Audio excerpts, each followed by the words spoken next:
네, 안녕하세요. 사브TV 밴더입니다. 오늘은 강동 하남 남양주선 지하철 9호선 연장이죠. 4단계라고 표현하기도 하고 5단계라고 표현하기도 합니다. 4단계 뭐 추가 연장 아니면 5단계 연장 사업 이렇게 표현을 합니다. 17.5km 3호선 연장보다 좀 깁니다. 8개 역이 신설될 예정이고요. 총 사업비가 거의 3조 원에 육박합니다.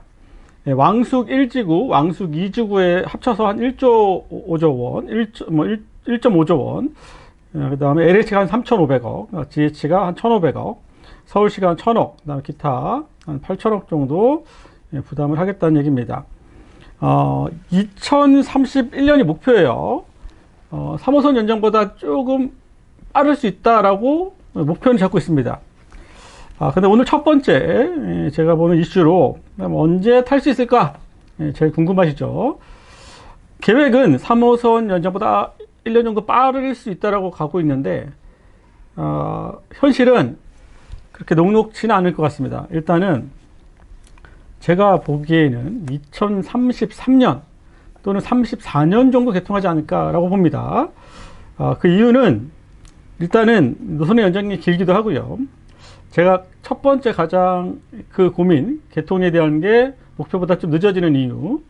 지금 4단계 사업 공사를 하고 있단 말이에요. 지금 초기 단계입니다. 그 공사를 하고 있는 시점에 4단계가 그래도 좀 당겨졌어요. 공사가. 부랴부랴 하고 있습니다. 그런데 보통 공사가 끝나고 운행하기 전에, 그러니까 다음 공구, 다음 사업이 진행되는 경우를 거의 보지 못했습니다. 그렇다면 이런저런 이유로 사업이 좀 늦어질 수 있을 거다라고 보는 겁니다. 물론 그러면 4단계 개통하기 전에는 5단계 사업을 못합니까? 그렇지는 않죠. 상관없죠. 어차피 토목공사고 GPS로 뭐 IP 찍어서 하는 거기 때문에 뭐 크게 상관없을 것 같긴 합니다. 하지만 또 현실적인 문제에 있어서는 좀 고민이 될 거다라고 보여지고요. 그 다음에 사업비가 3조 원에 육박합니다. 왕숙 1지구, 2지구에서 1.5조 원, 그러니까 1조 5천억을 대야 돼요. 그리고 별도로 LH가 3,500억을 대야 됩니다. 근데 그 돈이 없을 거예요. 그 돈을 집행할 수 있을 정도의 여력이나 이런 것들이 결코 여유가 있지는 않다. 그러면 집행은 하겠지만 다른 사정들을 봐가면서, 그러니까 왕숙만 보지 않는다는 거죠. 다른 사업지구들 같이 봐가면서 느슨한 집행을 할 수 있다고 봅니다. 결국 LH가 저는 핸들링을 한다고 봐요. LH가 물론 국토부가 쏘세요 하면 쏘죠. LH가 산하기관이니까 쏘라고 하면 쏘겠죠. 하지만 이런저런 사정상 그리고 제가 3호선 연장 때도 얘기를 했지만 채워져야 돼요. 그러니까 선교통 후 입주 이런 거 기대하시지 않는 게 좋습니다. 일단 입주하고 수요가 제법 찬 다음에 지하철이 개통되는 게 일반적이기 때문에 왕숙 1, 2지구도 실제 입주는 2030년 정도 돼야지 본격적으로 될 거라고 봅니다. 그럴 때 그 어수선한 상황에서 지하철이 먼저 개통한다? 저는 그렇게 될 것 같지는 않습니다. 제가 보는 개통에 대한 시기는 2033년 또는 34년으로 보고 있습니다. 다음 두 번째입니다. 신강일역, 신미사역이라고도 표현하고 있죠. 그러니까 943, 그 내용상으로 보면, 지도상에서 보면 944 이렇게 표현하기도 합니다. 신강일역, 신미사역. 지도를 제가 같이 띄워놓고 볼 테니까. 신강일역, 보시면, 저도 같이 지도를 보면서 얘기를 들어보도록 하겠습니다. 신강일역을 보면 그 주변에 다 서울 구간이에요. 다 서울 구간이고 강일 리버파크가 있습니다. 리버파크 4단지, 5단지, 6단지, 7단지 다 비슷비슷합니다. 그 중간에 물론 그 앞쪽에 상업지가 좀 있어요. 이제 거기보다는 약간 그 강일 초등학교 쪽, 초등학교 중심으로 그 주변에 여기 세워지지 않겠냐라고 보여집니다. 그럼 여기에 위치가 이렇게 나와 있으면 거기가 결정된 건가요? 라고 물어보면 그 3호선 가밀역 이슈가 있었죠. 그 앞에 상업지가 있단 말이에요. 상업지로 갈 수 있느냐에 대한 부분. 다만 이 기본계획 지금 고시를 앞두고 있는데 고시 전에 나와 있는 이런 위치 정도는요 얼마든지 옮길 수 있어요. 그러니까 기본계획에서 나와 있는 역은 여기 정차한다는 거지. 그러니까 여기 생긴다라는 유무에 대한 판단이지 위치나 출입구에 대한 판단은 나오지 않습니다. 영명도 마찬가지예요. 제가 뭐 신강일, 신미사 뭐 이렇게 얘기를 했지만 그것도 개통하기 한 2년쯤 그때 영명위원회가 있습니다. 거기서 모여서 결정하는 겁니다. 그래서 지금 얘기하는 것들은 최종 사항은 아니다. 얼마든지 위치는 바뀔 수 있다. 그러니까 지금 뭐 위치를 확정하고 명을 확증하고 뭐 출입구 얘기 나오는 거는 대부분 다 거짓말이다. 저는 그렇게 보고 있습니다. 다만 여기 쓴다 안 쓴다 그 정도만 판단하시고, 그런데 뭐 여기는 앞에가 고속도로가 있기 때문에 굳이 당기지 않고 이쪽 주거 밀집 지역에 정차를 해도 4, 5, 6, 7단지 사이에 정차를 해도 크게 무리는 없어 보입니다. 그 다음에 신미사역입니다. 신미사역. 여기 논란이 좀 많았습니다. 왜냐하면 그 옆에 구산성지라고 이렇게 좀 문화재가 있어요. 구산성지. 거북이 산처럼 이렇게 생겼다 해가지고. 그런데 예전에, 제가 그 네이버나, 아니면 아실 같은 데 보면, 계획들이 이렇게 나와 있어요. 라인들이. 근데 예전 지도, 그러니까 불과 한 올 초만 해도 그 지도축이 그 미사누리 공원 쪽, 그러니까는 구산 성지 쪽으로 라인이 거져 있었습니다. 그런데 이번에 그 공청회 자료가 나오면서 거기가 이제 대안으로 검토된 걸로, 대안 3으로 검토된 걸로 보여졌고, 대안 1은 지금 나와 있는 이 축, 이 축대로 계획이 되어 있었죠. 그런데 제가 예전에도 여기는 그 다음 강을 넘어가서 생기는 노선의 연속성이나 노선의 길이의 단축을 고려해 보면 이 공원축으로 가기는 어렵다. 그래서 아마 뭐 저와 같이 계셨던 분들은 글로 안 갑니다, 일로 갑니다, 이게 다 거짓말입니다 라고 제가 여러 번 얘기를 드렸고, 결국 결대로 가지 않았나 싶습니다. 미사강면 리슈블이라는 단지가 있습니다. 한 1000세대 정도 되고요. 거기가 10년 임대였어요. 10년 임대. 10년 임대였는데 보통 5년이 지나면 협의에 따라서 사전에 조기 분양을 신청할 수 있습니다. 그래서 조기 분양 신청하는 공고가 올라왔고, 일부는 조기 분양을 신청했고, 지금 보면 실거래가 몇 건이 떠서 보여요. 아마 조기 분양을 신청해서 보러 이렇게 매도를 하신 건지 뭐 그런 느낌이 좀 듭니다. 그래서 여기에 지금 리슈빌에 계시는 분, 이 방송을 보시는 분이 리슈빌에 있거나 그 주변에 있다 그러면 저 같으면 조기 분양 신청하겠습니다. 만약에 나중에 10년이 되고 나서 해도 돼요. 10년이 나서 해도 되는데, 부동산은 타이밍이라는 게 있습니다. 만약에 5년 후, 지금이 5년 차니까요. 2018년이니까 한 6년 차 됐죠. 앞으로 4년 후에 가격이 더 올라가지 말라는 법은 없습니다. 가격대가 비교적 지금 아마 한 8억대 정도 이렇게 조기 분양을 받는 걸로 알고 있어요. 8억 정도 선으로 84 타입이 그 정도면 뭐 나쁘지 않다, 뭐 매우 좋다라고 보지는 없지만 나쁘지 않다라고 보여집니다. 좀 더 보시는 분들 확인을 좀 해보시고, 그래서 좀 검색을 해보시면 아마 갭 투자로 아마 전세가 한 5억대 정도 해서 한 3억 정도면은 가능하다라는 이런 얘기도 있습니다. 그래서 여러분들이 지금 그 정도의 금액을 보유하고 있다 그러면 한번 고민해 보셔도 좋을 것 같고요. 일단은 뭐 부산 성지 쪽에서 계신 분들이 축대 검토를 다시 해달라고 민원을 요청하지만 현실적인 부분에서는 어렵다라고 보여집니다. 세 번째 이슈입니다. 다산 지금으로 가볼게요. 다산 지금. 다산 지금입니다. 지금역이라고 불리겠죠. 지금역. 지금역. 지금역인데 뭐 다산 펜트리엄 펜트리움이 보이네요. 2차. 그 다음에 1차, 2차 이렇게 보여지고요. 다산 한강초등학교, 한강중학교 보여지고, 그 앞에 보시면, 다들 아마 지산에 이렇게 투자를 해보신 분들은 아마 한 번쯤은 얘기를 들어봤을 겁니다.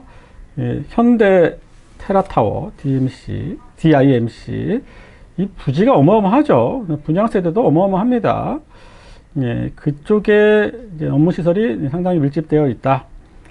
그럼 여기도 마찬가지일 수 있지만, 딱 전체적으로 다산 지금지구 입장에서 바라보면, 지금 한강 초등학교에 있는 그 중심이 그래도 지금지구의 중심이 아닐까라고 보여집니다. 만약에 지금지구에 9호선이 들어가지 않는다라면 물리적 거리가 서울하고 그리 멀지 않음에도 불구하고 좀 애매할 수 있었습니다. 그런데 비록 당장은 아니지만 장래 얘기긴 하지만 지하철 9호선은 지금지구를 그래도 지켜내는 큰 역할을 하지 않을까라고 보여집니다. 마찬가지로 정거장의 위치는 다소 조정될 수는 있지만 기본 계획상에서는 쓴다 정도로만 이해를 해주시면 좋을 것 같습니다.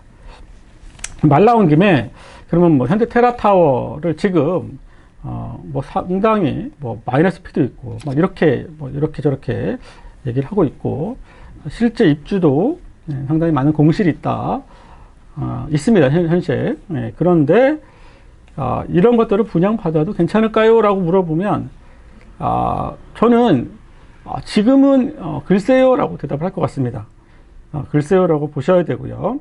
왜냐하면, 상업이나 업무 시설들은요, 개통하기 1년, 2년 전, 그때가 좀 적절한 시기라고 보여집니다.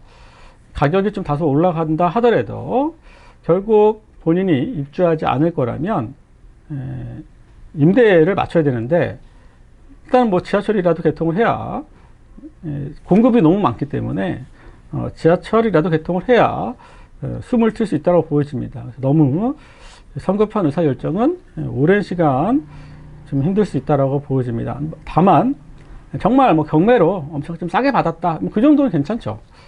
하지만 좀 마이너스 조금 붙었다고 지하철 생긴다고 덥석 하는 것보다는 적절한 시기 아니면 아주 저렴하게 매수하는 것도 하나의 방법일 수는 있다. 다산 지금지구 좀 보시면 될 것 같습니다. 그 다음에 네 번째로 같이 묶어서 보겠습니다. 왕숙 1, 2 먼저 도착하는 데가 왕숙 2지구죠. 1패역이라고 같이 나와 있고요. 그 다음에 왕숙 1지구 3개입니다. 왕숙역, 신월역, 내곡역. 아무래도 GTX 비노선이 좀 예정되어 있었기 때문에 왕숙이라는 이름은 경춘선, 왕숙 쪽에 부여를 하지 않을까라고 보여지고 나중에 이름은 바뀔 수 있습니다. 얼마든지. 지금은 가칭이다라고 봐주시면 좋겠습니다. 그럼 여러분들께 물어보겠습니다. 왕숙 1이 좋겠습니까? 왕숙 2가 좋겠습니까? 왕숙 1이 좋을까요? 왕숙 2가 좋을까요?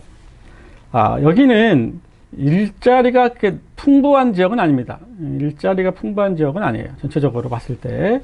제한적인 일자리입니다. 그래서 대부분 서울로 들어오셔야 됩니다. 그렇다면, 주변에 일자리가 넉넉하지 않다라면, 결국 서울의 접근성, 서울에서 물리적 거리가 가까운 곳이 유리합니다.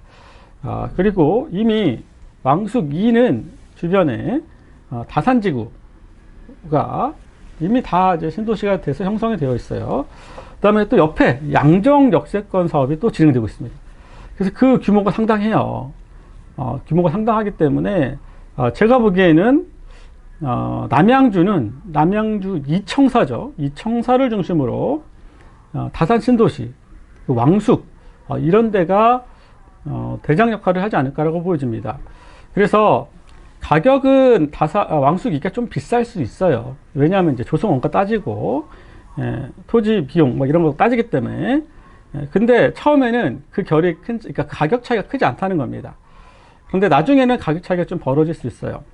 그러면 왕숙 1지구의 GTX 비노선의 의미는 어떨까요? 라는 거죠. 그런데 여러분들이 GTX라는 것들이 들어가는 상징성은 분명히 있습니다. 그 상징성이 있은 건 분명하지만 GTX도 결국 지하철 중에 하나예요. 빠른 지하철이라고 봐주시면 되고, 빠른 지하철임에도 강남을 접근하는 게 어렵다 그러면 얘기가 좀 다를 수 있다는 거예요. 그리고 경춘선 구간의 GTX는요, 열차 운행이 많지가 않습니다. 그렇기 때문에 여기에 주축되는 8호선, 9호선입니다. 그러니까 8호선 타기 좋아야 되고 9호선 타기 좋아야 돼요. 그런 데가 더 유리하다는 겁니다. 그런 부분들을 좀 감안하셔야 됩니다. 그래서 저는 왕숙이 그리고 도보권 비싸더라도 타입이 좋지 않더라도 층수가 낮더라도 맞죠? 조망이 좋지 않고 뭐 이렇저런 이유라도 일단은 역에서 가까워야 된다. 그 얘기를 해드리고 싶습니다. 그렇게 보시고요. 왕숙으로 가보시면 뭐 올라가면 올라갈수록 좀 불리한 부분이 있습니다. 또 마지막으로 다섯 번째 풍양역입니다. 뭐 본 김에 풍양역까지 가보겠습니다. 역공사도 아직 아무것도 안 돼 있어요. 그러니까 만약에 개통을 하면 여기는 9호선만 개통하는 게 아니고 4호선도 개통을 해야 됩니다. 그래서 뭐 풍양역 또는 진저 미지구 이렇게 보시면 되고, 이제서야 이제는 뭐 분양, 청약 이렇게 받고 있습니다. 지금 부지송만 되어 있는 상태고 이제는 하나씩 아파트가 지어지고 있다. 이렇게 얘기를 하고 싶은 겁니다. 그래서 여기까지 보려면 좀 기대를 갖고 보시는 분들은 이거 여기도 좋아지는 거 아니에요? 4호선하고 9호선 들어가면 더블 역세권 아닌가요? 제가 누누이 얘기하지만 지하철 하나라도 제대로 들어가야 되는 거예요. 그러니까 우리가 4호선에 저 안산으로 가보시면 초지역이라는 곳이 있습니다. 그러면 거기 봐보세요. 4호선은 뭐 4호선 가죠. 맞죠? 서해선 가죠. 그 다음에 수인 분당선 가죠. 그 다음에 신안산선 가죠. 커트러블 역세권. 거기다가 KTX까지 간다. 근데 까보면 또 별거 아니에요. KTX 운행이 얼마나 될지 또 봐야 되고요. 그 다음에 모든 열차의 운행이 제한적이에요. 그리고 결과적으로 그분들이 강남으로 접근하려면, 제가 왜 자꾸 강남 얘기를 하냐면, 강남에서 물리적 거리에 따라 가격이 비례하는 경향이 있기 때문에 그렇습니다. 가격적인 부분이에요. 뭐 살기 좋고 이런 것들은 다 개별적인 상황이고. 그러면 결국 도루묵은 4호선이에요. 4호선입니다. 수인분당선 수도권은 U자형으로 크게 돌아갑니다. 안 타죠. 서해선 서울 안 가요. 사이드 합니다. 사이드 안 타죠. 신안산선 열차 운행이 많지 않아요. 들 타죠. 결국 4호선이에요. 4호선은 열차 운행이 좀 있거든요. 그러니까는 무조건 많이 쓰는 게 중요하지 않다. 더블 역세권이 중요하지 않다. 하나라도 제대로 가야 된다. 그렇게 보시는 게 좋습니다. 물론 생기면 좋은 겁니다. 좋은 거예요. 있으면 다 좋은 거예요. 다 좋은 겁니다. 있으면. 다만 그 결과 어떤 차이에 대한 부분만 인식을 했으면 좋겠다 라는 겁니다. 좀 지켜봐 주시면 좋겠고, 또 여섯 번째 마지막으로 하나 더 많이 궁금해 하시길래 제일 많이 하는 질문 중 하나가, 그러면 9호선의 열차 운영은 어떻게 하나요? 라는 질문이었습니다. 그래서 일단은 여러분들이 기본계획상으로는 지금 5단계 구간, 4단계 추가 연장 구간, 5단계 구간 같은 말이에요. 는 급행역으로 가지 않겠냐라고 일단은 기본계획상으로 나왔습니다. 물론 설계 과정에서 바뀌어요. 실시 설계할 때 열차 운영계획이라는 별도의 차트가 있습니다. 그때 뭐 TPS라고 해서 막 돌려봐요. 막 이렇게 저렇게. 그 다음에 역 주변의 수요, 예상 수요까지 다 고려합니다. 그래서 급행과 완행에 대한 고려. 그리고 급행은 말 그대로 빨리 가야 되잖아요. 일일이 쓸 수 없다는 얘기입니다. 그래서 기존의 9호선 구간을 보면 홀자, 그러니까 뭐 하나씩 급행 완행 아니면 급행 완행 완행 급행 이렇게 갑니다. 그러니까 지금 급행과 완행의 비율이 1대1이에요. 급행만 온다 그러면 열차가 반밖에 안 온다는 얘기예요. 그러니까 일반 열차가 들어올 수 있게 해달라라고 남양주에서도 요청을 하는 겁니다. 그런데 막상 수요가 제한되어 있고, 그러면 열차의 차량 구입이 훨씬 더 많아져야 됩니다. 주변의 여건들이 주거단지만 밀집했다고 급행이 쓰는 건 아니거든요. 예. 업무가 있다고 해서 급행이 쓰는 건 아니에요. 아까 봤잖아요. 홀짝, 홀짝, 뭐 이런 식으로 한단 말이에요. 그러면 고덕역이 지금 급행역이란 말이에요. 급행역으로 예정되어 있기 때문에. 그 다음에 941 정거장, 거기도 이제 뭐 지산이 엄청, 업무지구가 엄청 크단 말이에요. 근데 고덕이 있기 때문에 못 가는 거예요. 급행 쓰기가 어렵다는 거예요. 그러면 그 다음이 943, 944, 신강일, 신미사인데, 그런데 기본 계획상으로는 다 급행으로 일단 가는 걸로 했고요. 나중에 실설계 때 본격적인 열차 운영 계획을 하면서 조정의 여전이 있다라고 보여집니다. 왕숙 2지구와 왕숙 1지구 사이의 역간거리가 상당히 깁니다. 그 사이에 다산 진건지구가 있어요. 그래서 물어보시는 분이 있습니다. 진건지구로 들어올 가능성은 없을까요? 라고 물어봐요. 없습니다. 현실적으로 없다라고 보여지고, 그럼에도 만약에 남양주시가 사업비를 부담한다 그러면 가능성은 있죠. 사업비를 부담한다. 근데 부담하지 않을 것 같아요. 그럴 것 같고요. 만약에 부담을 한다 그러면 얼마 정도 들까요? 라고 볼 때 제가 보기에 우회에서 가면 한 1.2km 정도 더 우회를 해야 됩니다. 그러면 지금 17.5km에 3조 원이라는 금액을 나눠보면 한 1,500억 정도는 더 부담을 해야 돼요. 거기에 또 정거장까지 서야 되잖아요. 그러면 그 이상 2,500억 이렇게 돈을 들여야 됩니다. 그 돈을 드릴 것이냐에 대한 부분이죠. 남양주시가 그렇게 하겠느냐라는 부분이고, 그걸 누가 낼 거냐에 대한 부분입니다. 그래서 다산에서 아무리 진건지구에서 요구를 한다 하더라도 쉽게 갈 이유는 없다라고 보여집니다. 오히려 저는 그거보다 거기에 보면 도로가 좀 있어요. 도로축대가 하나 있습니다. 쭉 가는 도로축. 진관로라고 되어 있네. 진관로. 지방도 383번지. 그 주변의 향후에 뭔가 돼도 되지 않겠냐라고 보여집니다. 다산 진관 일반 산업단지. 그 야산도 있고요. 그 옆에 보면 공장도 꽤 많습니다. 역지사지라는 말, 제가 이번 지코노미 가서 얘기했던 첫 번째 얘기입니다. 역지사지. 역세권 땅을 사라. 맞죠? 역지사지. 역세권 땅 사야 된다. 역지사지. 마지막으로 역지사지 얘기를 하고 싶습니다. 아까 그 도로에 있는 땅을 사시면 좋을 것 같습니다. 여기까지 오늘 방송 마치도록 하겠습니다. 감사합니다. 구독, 좋아요 부탁드리겠습니다.